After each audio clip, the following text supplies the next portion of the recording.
안녕하세요. 사연을 부탁해입니다. 오늘의 사연을 소개하겠습니다. 그날은 아빠 생신날로 한상 차려놓고 부모님이 눈이 빠져라 기다리고 있었습니다. 저녁 식사 시간이 한참 지난 시간이었기에 제가 먼저 입을 열었어요. 그냥 내가 전화해볼까? 전화는 무슨 전화를 해. 그럼 언제까지 이렇게 기다릴 건데? 내가 볼 때는 그동안 찾아와 준 것만 해도 대단했던 거야. 그러니까 그냥 우리끼리 먹자. 음식 다 식었잖아. 여지껏 이런 적이 없었는데. 항상 찾아왔었는데 말이야.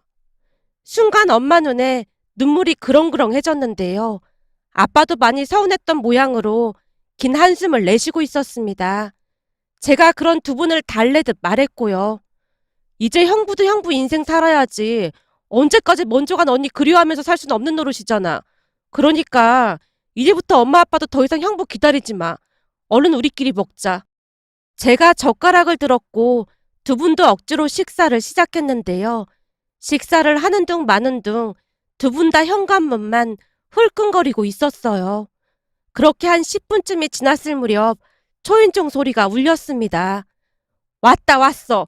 거봐라. 내가 온다고 했잖니. 언제 그랬냐는 듯이 한바구음을 지으며 엄마가 문을 열어줬는데요. 역시나 형부였습니다. 형부가 집 안으로 들어와서 미안한 듯 입을 뗐어요. 제가 많이 늦었죠. 빨리 온다고 왔는데 너무 늦었습니다. 설마 아직 식사 안 하신 거예요? 아니야. 우리 식사 중이었어. 자네는 밥 먹었는가? 아직 못 먹었습니다. 늦어서 정말 죄송합니다. 분명히 저번 주까지도 기억을 하고 있었는데 회사에 사고가 좀 생기는 바람에 워낙 정신없이 지내다 보니까 깜빡 잊고 있었습니다. 연락드리고 출발할까 하다가 괜히 저 때문에 식사도 안 하시고 기다리실까 봐 급히 온 건데 이럴 줄 알았으면 연락이라도 드리고 올 걸 그랬네요. 형부가 정말 미안한 표정으로 안절부절 못하고 있었습니다. 이렇게 기억해 준 것만 해도 고마운 일인데 다 괜찮네. 라며 엄마가 형부 손을 잡고는 밥상 앞에 앉혔는데요. 순간 엄마 눈에서 눈물이 뚝 하고 떨어졌지만 엄마가 급히 뒤를 돌아 눈물을 훔치고 있었습니다. 죄서방, 내가 자네 좋아하는 문어도 삶아놨으니까 많이 먹어. 잘 먹겠습니다. 사실 효진이 때문에 이 문어를 좋아하게 됐던 건데. 눈물 가득한 눈빛으로 형부가 문어를 바라보고 있었습니다. 언니가 세상을 떠난 지 벌써 몇 해가 지나갔지만 형부는 부모님 생신과 언니 기일을 잊지 않고 꼭 찾았습니다. 그랬기에 부모님도 대놓고 표현은 하지 않았지만 은연중에 형부를 기다렸어요. 언니가 세상을 떠난 뒤 시간이 멈춘 듯 우리는 참 힘든 시간을 보내고 있었습니다. 몇 해가 지나갔지만 언니의 죽음을 온전히 받아들일 수가 없었으니까요. 언니와 형부는 모두가 부러워할 만큼 사이가 좋았습니다. 시집살이가 전혀 없었던 건 아니었지만 형부가 중간에서 워낙 잘해줬기에 큰 문제 없이 잘 지냈습니다. 그런데 결혼한 지 1년 반 만에 언니가 암에 걸렸습니다. 여러 병원을 다녀봤지만 손을 쓸 수 없다는 말뿐이었어요. 가족들 모두 망연자실한 채 서서히 이별을 받아들이고 있었지만 형부만은 달랐습니다. 식음을 전폐한 채 누워만 있던 엄마에게 형부가 말했거든요. 어머님, 세상에 기적이라는 것도 있잖아요. 저는 절대 포기 못합니다. 이미 너무 늦었다고 하잖나. 어떻게 저 지경이 되도록 모를 수가 있어. 병원에서 큰일이 아니라고 약만 지어줘서 저희는 정말 그런 줄로만 알았습니다. 그렇게 건강하던 사람이 암에 걸릴 줄은 진짜 꿈에도 몰랐거든요. 그 병원 의사 상대로 소송이라도 해야 하는 거 아니야? 어쩜 의사라는 인간이 사람이 저 지경이 되도록 모를 수가 있어. 죄송합니다. 다 제 불찰입니다. 하지만 무슨 일이 있어도 제가 꼭 살리겠습니다. 의사가 시한부 판정을 내렸는데 자네가 뭔 수로 살려. 새파랗게 젊은 나이에 이게 웬 날벼락이냔 말이야. 엄마가 대성통곡을 했고 마치 죄인 마냥 형부가 고개를 떨궜습니다. 언니 몸이 조금 이상해서 병원을 찾아갔지만 의사가 큰일이 아니라고 하며 약만 지어줬다는데요. 평소 언니 성격이 워낙 잘 참는 성격이기도 했고 의사가 큰 병이 아니라고 했기에 그냥 약만 먹으며 버티고 버텼던 모양이었습니다. 집안에 암 환자가 단 한 명도 없었으니 암에 걸렸다고 누가 상상이나 했겠습니까? 하지만 계속해서 몸이 좋지 않자 대학병원을 찾았고 그곳에서는 이미 늦었다며 시한부 판정을 내렸습니다. 그 뒤 참 많은 일들이 있었는데요. 형부는 절대 포기할 수 없다며 할 수 있는 모든 것을 하기 시작했습니다. 하지만 그토록 정성을 다했건만 언니의 병세는 차도가 없었습니다. 회사까지 그만둔 채 병간호로 하던 형부가 조금씩 변해가기 시작했는데요. 처음과는 다르게 마음이 다른 곳에 가 있는 듯 해보였습니다. 그러다 어느 날 형부 입에서 기가 막힌 말이 터져나왔어요. 저기, 지금 이 상황에 이런 말씀 드리기 좀 그렇지만 이혼을 해야 할 것 같습니다. 뭐? 이혼? 지금 내가 잘못 들은 거지? 저희 부모님 불만도 많고 저도 살 길을 찾아야 하지 않겠습니까? 우리 딸은 지금 항암 치료로 저렇게 힘들어하고 있는데 어떻게 그럴 수가 있는 건가? 사람이라면 절대 그렇게 못하네. 그 사람이랑은 이미 얘기 다 끝냈고 접수까지 한 상태입니다. 아니 언제 가서 접수를 했다는 거야? 엄마가 형부를 다그치고 있었지만 형부는 그저 멍한 표정으로 입을 꾹 다물고 있을 뿐이었습니다. 언니 또한 입을 꾹 다문 채 별다른 말을 하지 않았고요. 그로 인해 우리 가족들은 다시 한번 충격에 휩싸일 수밖에 없었는데요. 평소 형부의 모습과는 달라도 너무나 다른 모습이었으니까요. 하지만 그 뒤에도 형부는 병원에 계속 찾아왔고 아무 일 없었다는 듯이 병간호를 했습니다. 그 모습에 엄마가 소리소리를 지르며 형부를 내쫓기도 했어요. 이혼 접수까지 한 마당에 여기가 어디라고 찾아와? 왜? 죄책감이라도 생긴 건가? 자네 죄책감 때문에 병간호하는 거라면 우린 원치 않으니까 그만 가보게. 자네가 얼마나 잘 먹고 잘 사는지 내가 이 두 눈으로 똑똑히 지켜볼 참이야. 엄마가 부들부들 떨며 형부를 내쫓기도 했지만 형부는 그저 묵묵히 병간호를 했습니다. 언니 또한 별다른 말도 없이 그저 한숨만 내쉬고 있었어요. 그러던 와중에 언니 시댁 가족들도 몇 번인가 찾아왔는데요. 어느 날 언니가 단호한 목소리로 말했습니다. 이제부터는 오지 마세요. 동서, 우리는 동서가 걱정돼서 병문안 온 건데 그게 무슨 말이야? 제 아픈 모습 더 이상 보여드리고 싶지 않아서 그러니까 찾아오지 마세요. 아니 그래도 그렇지 가족끼리 이러면 안 되는 거잖아. 저 피곤하니까 그만 가보세요. 라며 언니가 뒤를 돌아 누워버렸는데요. 동서가 힘들어서 그런가 보네. 그럼 우린 그만 가볼 테니까 우선 쉬어. 저기 우리 딸 말대로 이제는 서로 얼굴 볼 처지도 아닌 것 같은데 그만 찾아오세요. 예? 사부인, 그게 무슨 말씀이세요? 서로 얼굴 볼 처지가 아니라니요. 그거야 우리한테 물어볼 게 아니라 최서방한테 물어보시죠. 아무튼 우리 딸이 많이 힘들어하니까 더 이상 찾아오지 마세요. 엄마가 바로 등을 돌린 채 쌀쌀 맞은 목소리로 말을 했고 언니 시댁 가족들이 영문을 모르겠다는 표정으로 돌아갔습니다. 그날 형부가 병원으로 왔는데 병실 밖에서 기다리고 있던 엄마가 형부를 안쪽으로 데리고 나가서 마치 벼르고 있었다는 듯이 형부에게 쏘아붙였습니다. 자네 이혼 서류 접수한 거 사돈 양분 두 분께 말씀 안 드린 건가? 이제 남남이나 마찬가지인데 왜 자꾸 찾아오는 건가? 그게 이런 상황에서 말씀드리기가 좀 그래서 나중에 말씀드릴 생각이었습니다. 왜? 자네도 지금 이 상황이 좀 어이없긴 한가 보구만. 정말 죄송합니다. 더 이상 드릴 말씀이 없습니다. 형부가 입을 다문 채 고개를 떨궜는데요. 엄마가 잔뜩 성난 목소리로 다시 소리쳤습니다. 앞으로 자네도 오지 말게나. 자네가 왔다 갔다 해봐야 우리 딸 스트레스밖에 더 받겠나? 우리 딸이 살면 얼마나 산다고 저승길 가는 사람한테 그렇게 모질게 할 수가 있나? 자네 그동안 우리가 알던 그 사람이 맞긴 한 건가? 어머님, 정말 죄송합니다. 뭐라 드릴 말씀이 없습니다. 내가 진짜 이상해서 묻는 거야. 이혼 접수까지 했다면서 왜 꾸역꾸역 찾아오냔 말이야. 나중에 죄책감이라도 느낄까봐 그런 건가? 그런 생각이라면 자네 진짜 나쁜 사람인 걸세. 사람이 그리 살면 안 되는 거야. 우리 딸이 저승길 가는데 얼마나 외롭고 쓸쓸하겠어. 다른 사람도 아니고 자네가 어떻게 그럴 수가 있냔 말이야. 엄마가 형부를 마구마구 밀치며 통곡을 했습니다. 엄마 울음소리가 커지고 있었기에 제가 급히 엄마를 말렸어요. 엄마, 이러다 언니 듣겠어. 언니도 내내 한숨만 쉬던데 그만 좀 하자. 형부 오는 거 언니도 싫다고 안 하잖아.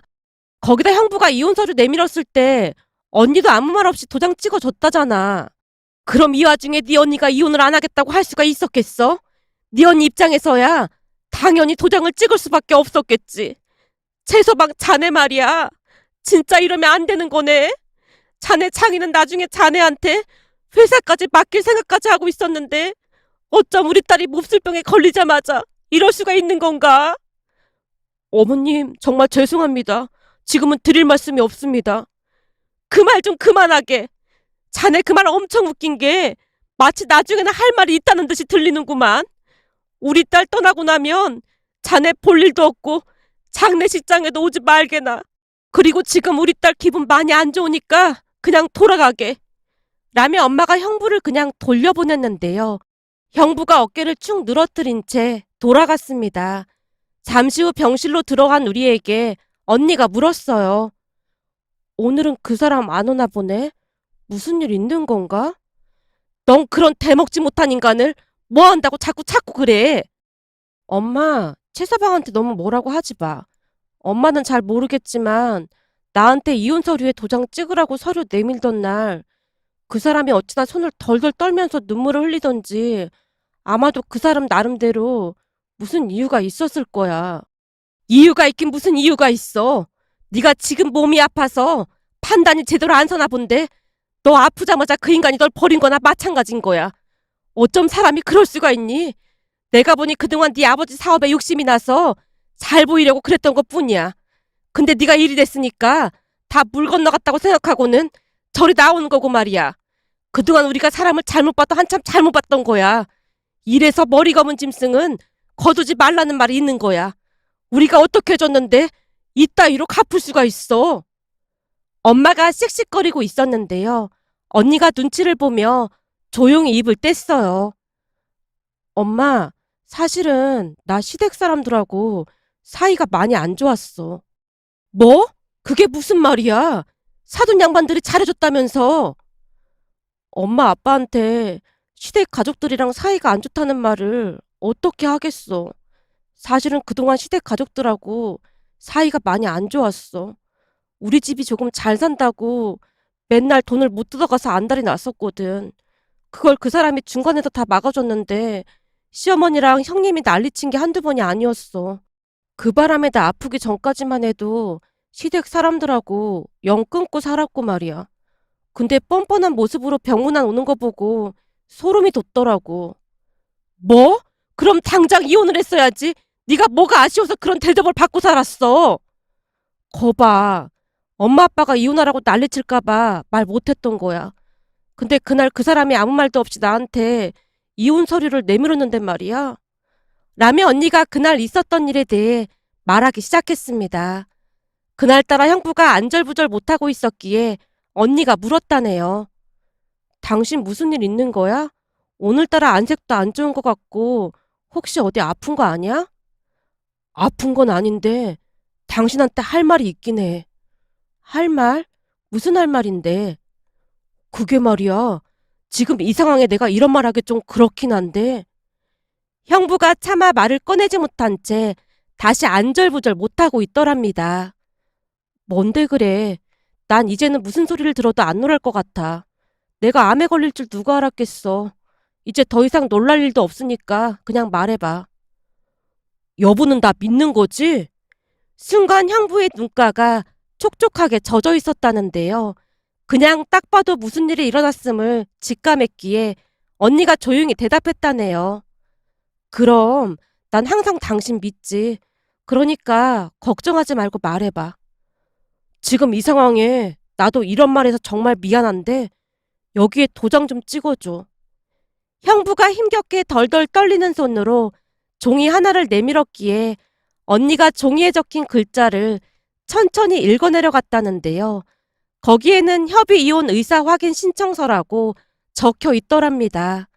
놀란 언니가 아무 말 없이 형부만 뚫어져라 바라봤고 차마 입이 떨어지지 않았던지 형부가 눈물만 뚝뚝 흘리고 있었다네요. 그때 형부 모습을 떠올리며 언니가 망감이 교차했다는 말을 했습니다. 그냥 딱 봐도 뭔가 일이 생겼구나 싶었어. 엄마, 한번 잘 생각해봐. 지금 이혼하면 그 사람한테 좋을 게 뭐가 있을 것 같아? 언니 물음에 엄마가 잠시 생각에 잠겼고 곧 입을 뗐어요. 그러긴 하네. 지금 이혼을 하면 최사방한테 좋을 게 뭐가 있는 거지? 거봐. 그 사람이 병간호하기 싫어서 갑자기 이혼을 하자고 했을까? 그렇다고 하기에는 이혼 서류 제출하고도 매일같이 와서 병간호 해주잖아. 내가 보기엔 뭔가 다른 생각이 있는 거야. 거기에는 분명히 시댁 가족들이 연관되어 있을 거고. 그럼 사실대로 말을 하면 되지. 왜 저러고 있어? 우리한테 말할 수 없는 어마어마한 뭔가가 있는 게 아닐까 싶더라고. 그 얘기 듣고 내가 충격이나 받지는 않을까 하는 생각에 홀로 감내하고 있는 거고. 이혼할 때 전 재산을 나한테 주겠다고 한 거 자체가 그런 거 아니겠어? 그럼 우리한테라도 말을 해야 오해를 안 하지. 그냥 입만 꾹 닫고 있으면 우리가 알 길이 있겠어? 엄마 아빠도 나 때문에 혼비백산해 있는데 그런 말을 어떻게 꺼내겠어. 암튼 난 그 사람이 뭔가 큰 문제가 생긴 걸 알고 그랬다는 생각이 들어. 혼자 얼마나 힘들까 싶어서 마음이 너무 아파. 언니가 조용히 눈물을 떨궜는데요. 그동안 알지 못했던 사실에 엄마와 저는 큰 충격을 받을 수밖에 없었습니다. 언니는 항상 시댁 가족들이 잘해준다며 자랑을 했었거든요. 그렇게 며칠이 지나갔고 큰 결심을 한 듯 엄마가 형부를 따로 불러서 만났습니다. 저도 이미 퇴근을 했던지라 엄마를 따라갔는데 그날 형부한테 믿을 수 없는 이야기를 듣고야 말았습니다. 우선 엄마가 형부를 보자마자 추궁하듯 물었고 예상했던 대로 형부가 입을 꾹 다물고 있었어요.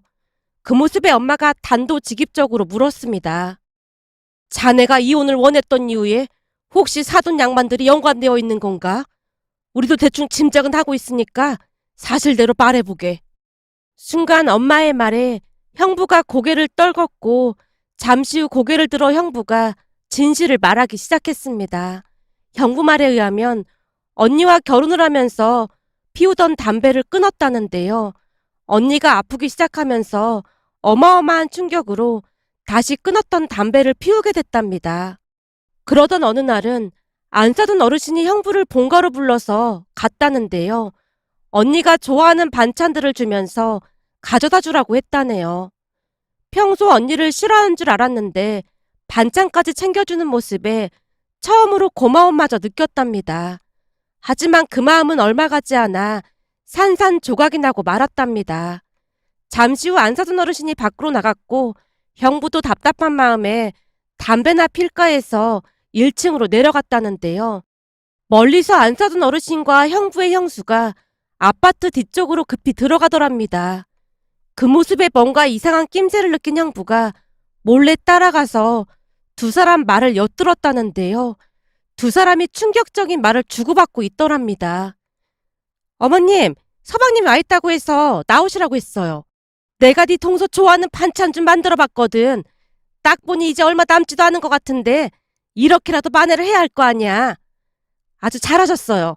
근데 서방님이 나중에 우리를 모른 척 하진 않겠죠? 내내 우리 얼굴 안 보고 살아서 좀 걱정이 되더라고요.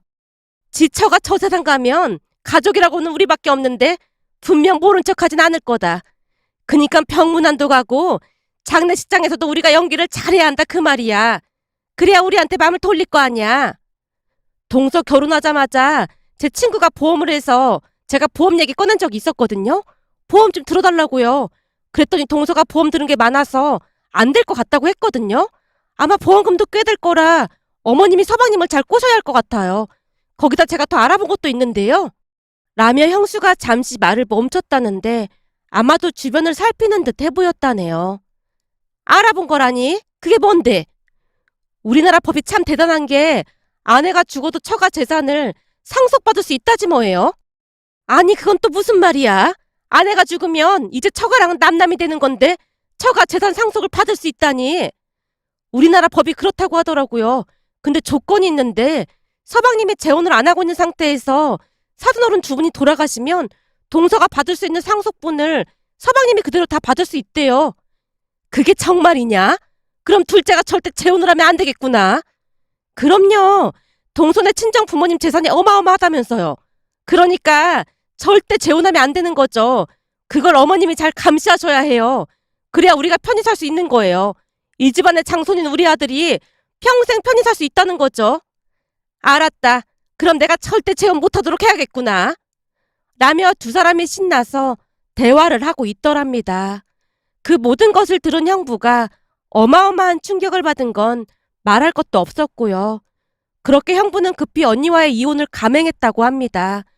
한참 동안 말을 하던 형부가 잠시 말을 멈춘 채 엄마를 살폈습니다. 엄마 표정이 말이 아니었는데요. 금방이라도 쓰러질 듯한 그런 모습이었거든요. 형부가 엄마에게 물을 건네며 다시 말을 이어갔습니다. 물론 보험금이랑 당연히 장인 장모님께 드릴 생각이었지만 뒷 얘기를 듣던 순간 어찌나 기가 막히던지 배신감에 치가 떨렸습니다. 그리고 이 모든 악연을 정리하자면 이혼밖에 없다는 생각이 들었고요. 이런 어마어마한 얘기를 차마 입 밖으로 꺼낼 수가 없었습니다. 형부가 눈물까지 흘리며 사과를 했는데 그동안 마음고생이 얼마나 심했을지 짐작이 되고도 남았습니다. 잠시 후 엄마가 힘겹게 입을 뗐어요. 내가 듣자 하니 재산도 전부 우리 딸한테 준다고 했다던데 자네는 어떻게 살려고 그런 건가?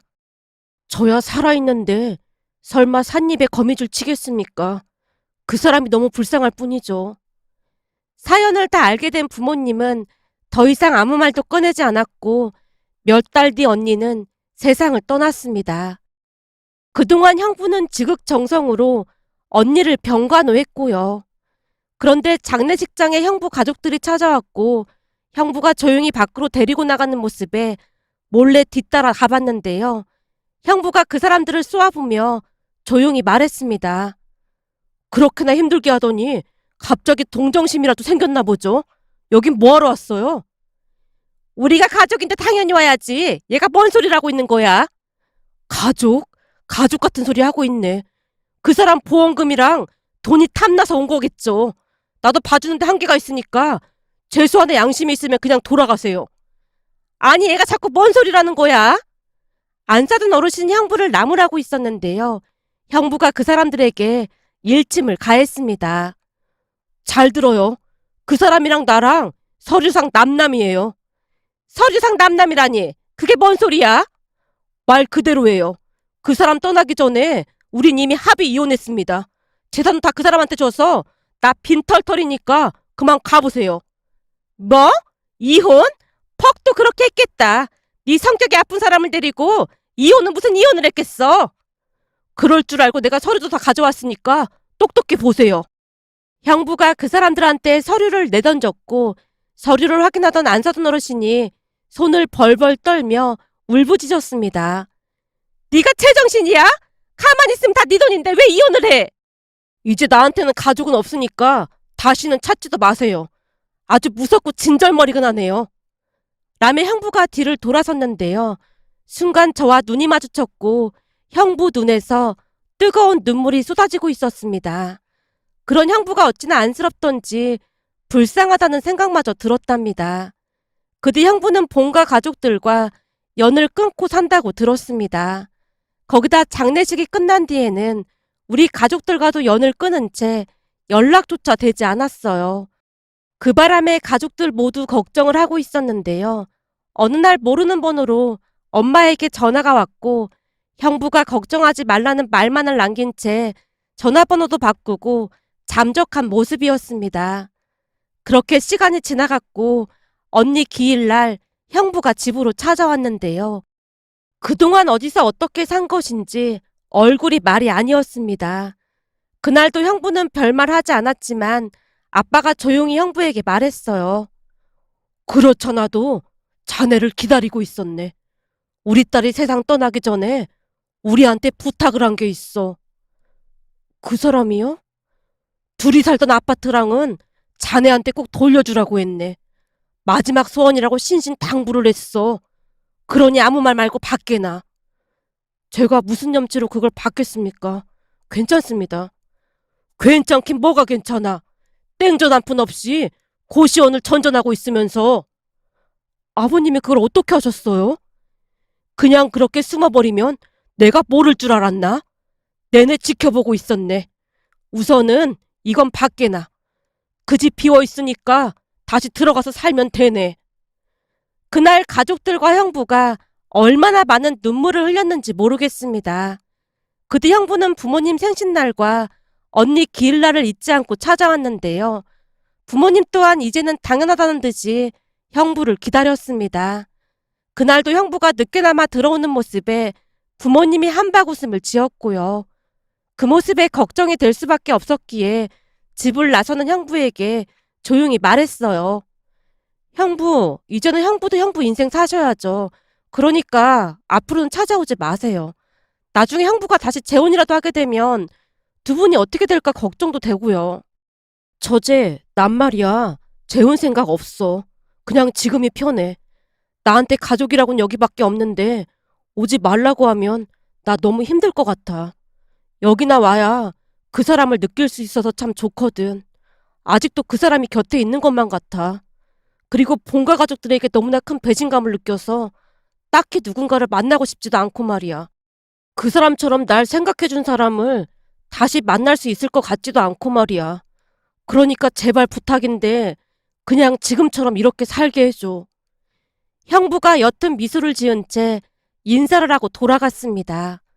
어두운 밤이라 잘은 보이지 않았지만 뒤를 돌던 형부가 눈물을 훔치고 있는 것 같았습니다. 그 뒤 저도 더 이상 어떠한 말도 할 수가 없었기에 그냥 묵묵히 지켜만 보고 있답니다. 며칠 전 언니 기일날에 또다시 찾아온 형부를 보며 복잡한 심경이 들어 이렇게 글 남겨봅니다.